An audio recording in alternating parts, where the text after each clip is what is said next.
bombastic side eye, criminal offensive side eye.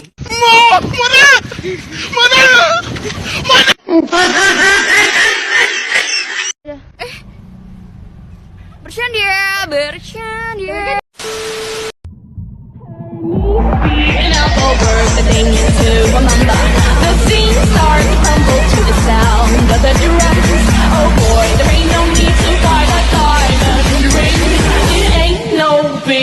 Just show her a little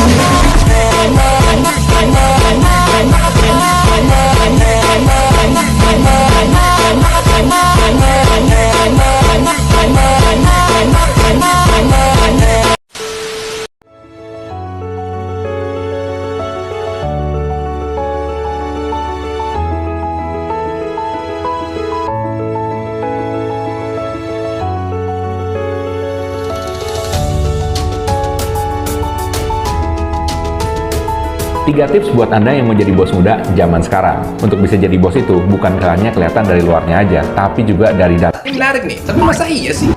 Jika kita ingin menjadi wirausahawan yang sukses, kita harus mengikuti cara-cara. Yang pertama adalah memiliki skill sebagai pengusaha.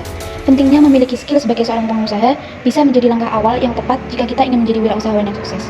Yang kedua, memiliki akses permodalan. Modal suatu usaha merupakan salah satu kunci agar bisnis bisa berjalan dan tetap lancar. Kita bisa mendapatkan modal dari manapun, baik dari itu investor, uang kita sendiri, atau bahkan dari bank. Yang ketiga, mampu menghasilkan solusi. Dengan menciptakan solusi yang tepat, produk atau jasa yang kita tawarkan akan lebih mudah diterima oleh pasar. Hal ini akan membantu kelancaran suatu bisnis karena meningkatkan penjualan yang terjadi. Yang keempat, cepat mengambil kesempatan. Kesempatan yang harus cepat diambil bisa jadi kesempatan untuk mengeksekusi suatu ide, kecepatan mengambil momentum, bahkan kecepatan mengambil target pasar dengan strategi pemasaran yang tepat. Yang terakhir, pandai mengatur wirausahawan. Dalam bisnis adalah banyak hal yang perlu diatur sebagai wirausahawan, baik itu produksi maupun internal bisnis seperti laporan keuangan. Setiap proses bisnis adalah hal yang penting dan tidak bisa dilewatkan begitu saja. Misalnya seperti membeli mesin khusus agar produksi lebih baik dan cepat. Ini akan membantu proses bisnis. Apa sih berpikir perubahan dalam kewirausahaan itu?